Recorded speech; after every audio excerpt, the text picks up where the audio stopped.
শেষ মুহূর্তে রাজধানীর বাস টার্মিনালগুলোতে ভিড় বাড়ছে।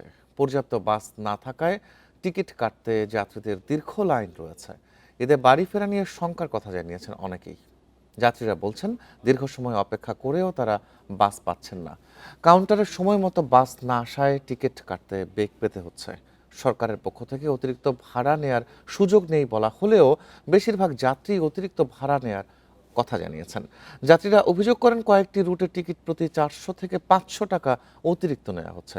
তবে বাস কর্তৃপক্ষ বলছে ঢাকার বাইরের সড়কে যানবাহনের দীর্ঘ জট থাকায় বাস আসতে দেরি হচ্ছে। আগের মতোই clean. Berger easy clean fresh, দেয়ালে দাগ থাকবে না, রাখবে সুরভিত।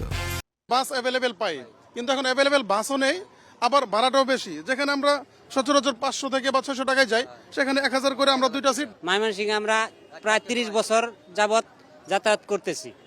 300, 250, 350 এর উপরে কোনো বালাই হয় নাই। আসলে কথা বলতে গেলে ভিতরে কাউন্টারে এক দুজনের সাথে কথা হয়েছে, কিন্তু সদুত্তর কেউ দিতে পারছে না। সবাই বলছে অপেক্ষা করার জন্য, গাড়ি আসবে।